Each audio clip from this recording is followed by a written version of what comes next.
My girlfriend told me she was pregnant, but I'm sterile. That's how I've lived my whole life, like a tool. Just something for them to use, to arrange, to fulfill their insane expectations. I always tried, always did everything they wanted, but then they orchestrated this horrific play just to force me into a marriage. Sounds crazy, right? But that's been my life. My name's Paul, 26. I'm a second-generation immigrant, and I've been sitting on a deep secret for years. Back in college, I got into an accident. It wasn't super serious, and everyone in my family knew about the accident itself, but there's a part nobody knows, that I can't have kids anymore. Sounds like a tragedy, doesn't it? But honestly, for me, it didn't hit that hard. I've always wanted to be child-free anyway. No kids, no complications. I like my life free, light, no strings attached. Guess fate had its own plans. Just last year, I finished my master's in STEM, then quickly landed a sweet, high-paying job right out of campus placements.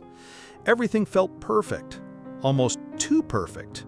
My parents, David and Maria, were overjoyed, absolutely thrilled. But it didn't take long for the familiar chorus to start up again. "Son, you're old enough now. You need to get married. Then give us some grandkids to hold." Their words might sound mild enough, but in reality, they were always commands to me. No leeway, no room for negotiation. That's what I did my entire life, just following along and doing exactly what they wanted. Straight-A student, never caused them any trouble. Hell, even my clothes until middle school were picked out by them. I barely hung out with friends or dated. I just focused on fulfilling my duties. I was that typical good kid every parent dreams of having. And yeah, I know all that obedience helped me get where I am today, but honestly, if someone asked me if I wanted to go through those days again, I'm not so sure I could. With that pressure, I did feel a bit lonely, even powerless sometimes, keeping the secret that I was sterile. It was like a stamp on me, but I couldn't find the courage to say it out loud. Because if they knew, I'd forever be a failure in their eyes, a useless son who couldn't carry on the family name. That's exactly why, this time, I wanted to do things differently. I wanted to live for myself, explore the world a bit, and date on my own terms. I told them straight up I wasn't ready to get married. I wanted to experience a little life first. Oh man, do you know what their reaction is? It shocked me to my core. They turned purple with rage, like I'd just insulted our ancestors or done something truly monstrous. They kept saying how I'd always been so obedient and well-behaved my whole life, and now why was I suddenly insulting them and being so disobedient? Especially my dad. He looked at me with this ice-cold stare like he wanted to swallow me whole right there. That was the first time in my life I dared to say no to them. The first time I ever decided to follow my own opinion. And that was also the very beginning of the biggest tragedy of my life. After that huge fight with my parents, I was just drained. They kept pushing me to get married, setting up blind dates after blind dates. All I wanted was my freedom, and my own dating life, it was going nowhere. Seriously, I'd spent my entire life being the perfect son, so my dating experience was, well, zero. A big, fat, perfectly round zero. I even tried my luck with dating apps, but the results were just pathetic failures. Swipe right, then a few bland messages, and nothing ever went anywhere. At one point, I even started thinking, maybe I was just born to be alone. Then, predictably, my parents stepped in and seized the moment. With their oh-so-generous hearts of gold, they introduced me to Sarah, the daughter of a close family friend. She was 24, 2 years younger than me. When we first met, I thought Sarah was okay, and we seemed to click a bit. She was pretty, easy to talk to, but there was just something really strange about her. Sarah was an understanding person, to a terrifying degree. Whatever I said, she'd agree. Yes, of course. Oh, I love. Whatever you love, Paul. I'd talk about my passion for anything, and she'd immediately gush, "Oh, I'm obsessed with it too." At first, I found it kind of charming, but eventually, it started to feel like I was talking to a smiling mirror, a pre-programmed template designed to satisfy my every idea. No real opinions, no personal interests, nothing genuinely her. This unnerving emptiness kept creeping in whenever we were together, but I'd tried my best to brush that feeling aside. I told myself maybe I was just being too picky, or maybe she was just trying really hard to please me, right? Who the hell knew? I was still way too green when it came to relationships. Then I remembered what mattered most to me. One day we were walking in the park, and I looked straight into her eyes and said, "I'm never having kids." I didn't tell her about the accident or my sterility, just that I was child-free. I figured she'd be shocked, bolt right away. But to my surprise, she just blinked once, then gently replied, "Oh, I don't want kids either." You guys, at that moment, I felt like I'd struck gold. I thought, damn, she's probably the one. For people from my background, finding a woman who thinks like Sarah about not having kids is like finding a needle in a haystack. So, even though that weird feeling still lingered, I told myself she was definitely the one. A month after that, things moved pretty fast. We had sex for the first time. I remember every single detail of that first time. I also used a condom. Why? Not just because I always prioritize safety. Honestly, a part of me just still didn't fully trust her. That strange feeling never completely vanished from my radar. Then things started to get weird. The very next day, Sarah began to ghost me. Her messages got sparser, just okays or one-word answers. I figured it was either because of my performance in bed, maybe due to that accident, or she just didn't feel a connection and wanted to end things. I'd read enough online about that happening. My heart ached, and it hurt like hell, but there wasn't much I could do. I'd already prepared myself to fail in love again. But I had no idea that this was just the official curtain raiser for the biggest tragedy of my life. I still remember that fateful morning like it was yesterday. I was sitting at my computer, probably looking at some dry data reports or maybe just scrolling Reddit for a distraction. Everything was so peaceful, so normal. I couldn't even imagine what was coming. But that was just the calm before the storm. In just a few minutes, my entire world would crumble, shattering like a piece of broken glass. Suddenly, the doorbell rang. A long, insistent ring, more urgent than usual. I furrowed my brow, wondering who the hell would show up at this hour. Maybe a colleague with an urgent issue, or possibly my parents checking if I was socializing with any girls. I got up and went to open the door. And that's when I completely froze, an ice-cold shiver running down my spine. Standing there, right in front of me, wasn't just one person, but Sarah's entire family. Her dad, her mom, and even an older relative I'd only met once or twice. They were all standing there, faces beaming, grinning in a really weird, unsettling way. Sarah's dad, the uncle who usually just offered a polite nod and a smile whenever I visited their house, now aggressively stepped forward, put a hand on my shoulder, his face stretched into a wide, triumphant grin, his eyes sparkling with smug satisfaction. Then he said something that still haunts me, every single second of every single day. Speaking each word deliberately, he announced, "Paul, we have some great news for you, son. Sarah's pregnant, and you're the father of the baby.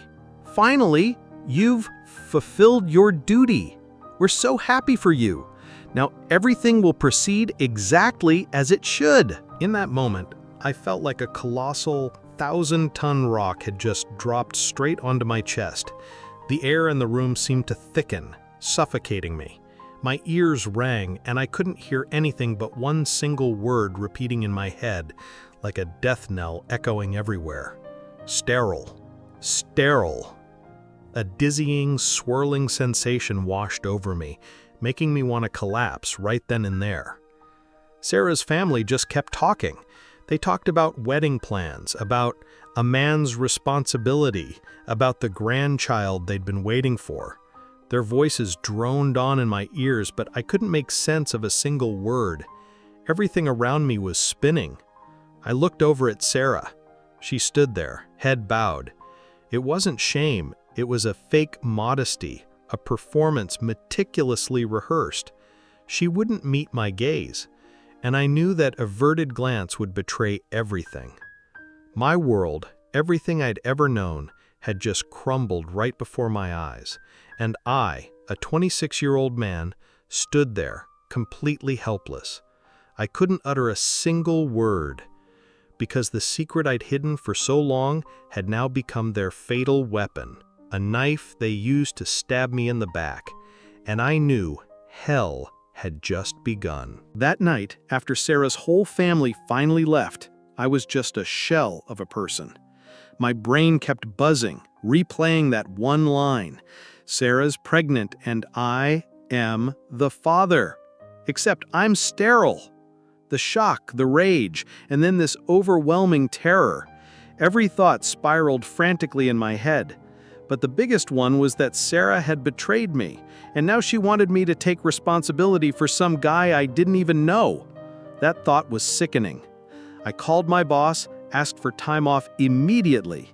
Then I booked an appointment at the clinic for Friday to confirm my condition, just to be absolutely sure.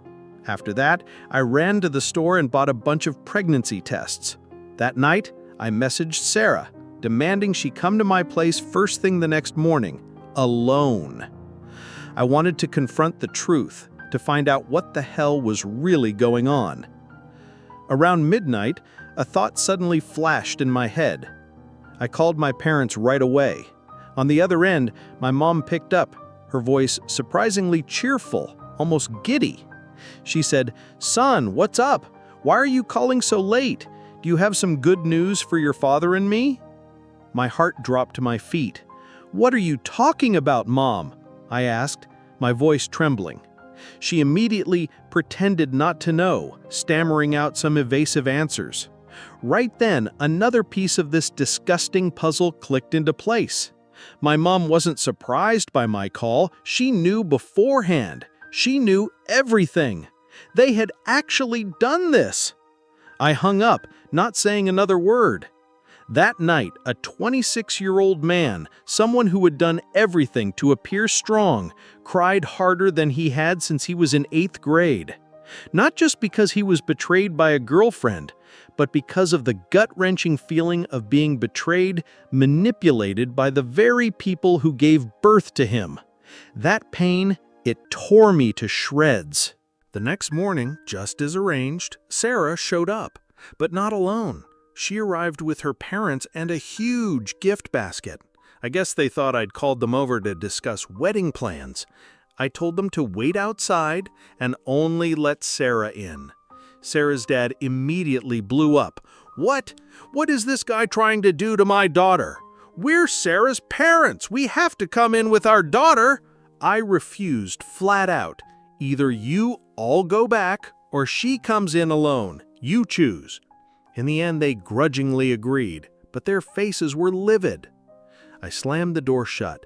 I pulled out the pregnancy tests and plunked them down on the table. "Take these," I told Sarah, pointing towards the bathroom.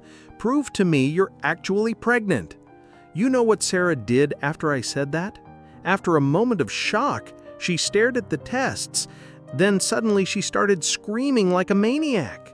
This girl, who normally just nodded and agreed to every single word I said, now had a bright red face, pointing directly at me and yelling at the top of her lungs, "Are you crazy? How dare you hit me?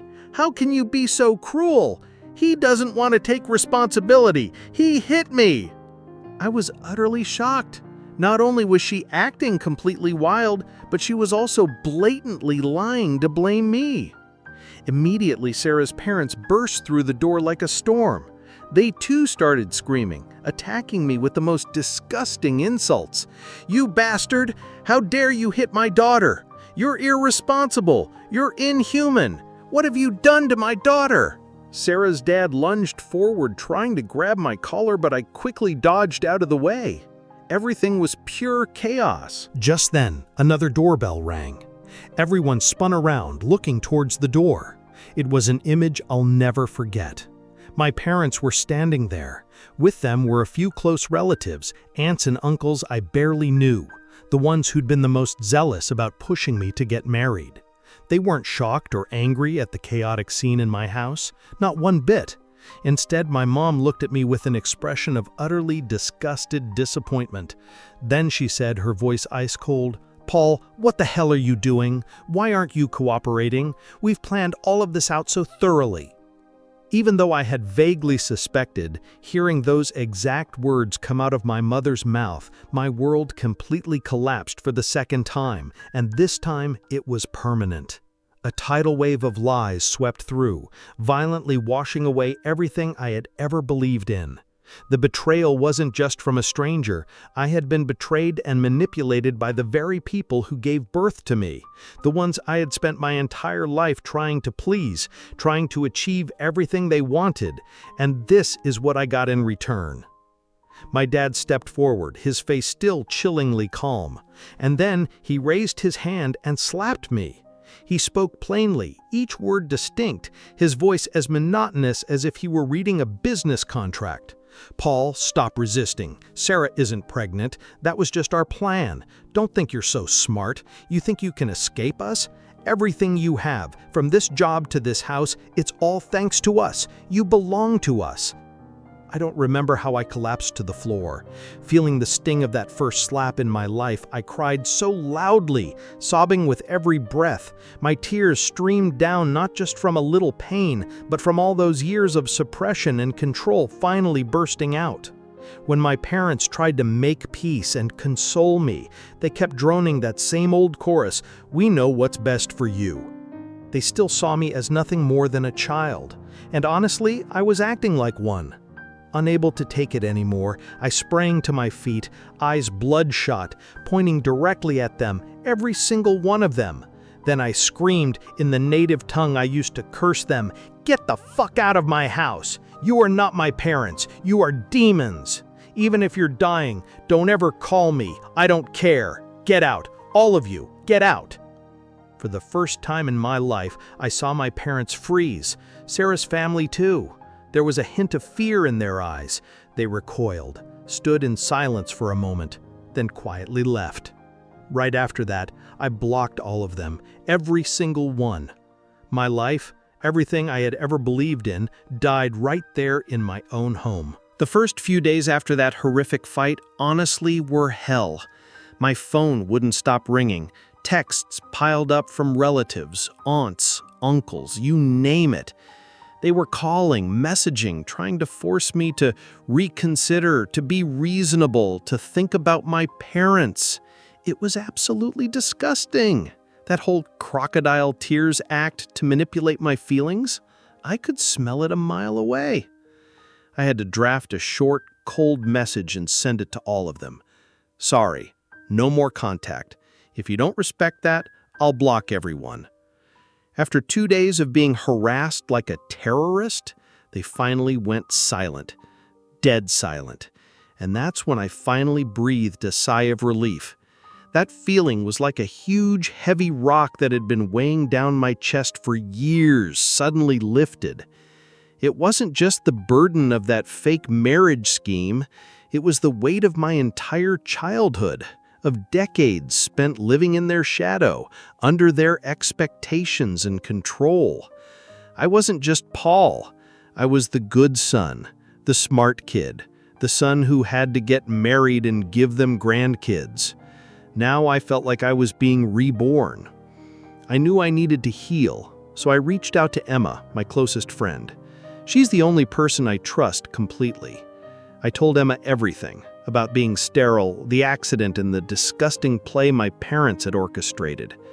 Emma wasn't shocked. She just listened quietly, then wrapped me in a tight hug. "Paul, you've been incredibly strong.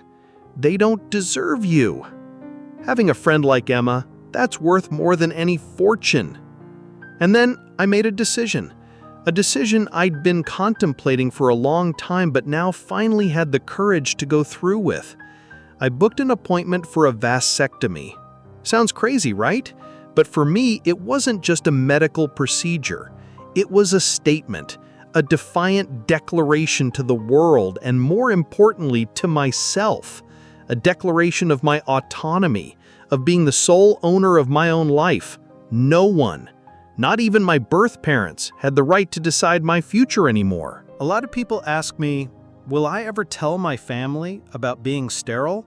The answer is no, never, ever. This is my body, my life. They've lost the right to know anything about me. I will never give them another reason to control, to manipulate me. Of course, with anyone I date in the future, I'll be completely transparent. I'll make it clear that I'm child-free and that I've had a vasectomy. There will be no more plays or deception. Even though I found my liberation, I know the pain of betrayal from my own family still simmers beneath the surface. It's far deeper than the pain of being lied to by a girlfriend. Betrayal from an outsider can hurt you, but betrayal from the very people you call family can destroy you from within, making you question everything, every relationship. I'll still need time to heal from this wound, but I know I'll be okay, because I did the right thing. I chose myself. Finally, I want to extend my deepest gratitude to all of you, the online community. You gave me the strength to face the truth, to stand up and fight for my life. You are my silent heroes. If you're in a similar situation, if you're facing pressure from your family, from society, or from anyone trying to control your life, remember this: this life is yours. Don't let anyone, even those you love most, dictate it. Seek autonomy, protect yourself, and bravely build the life you truly want, because you deserve to be happy on your own terms.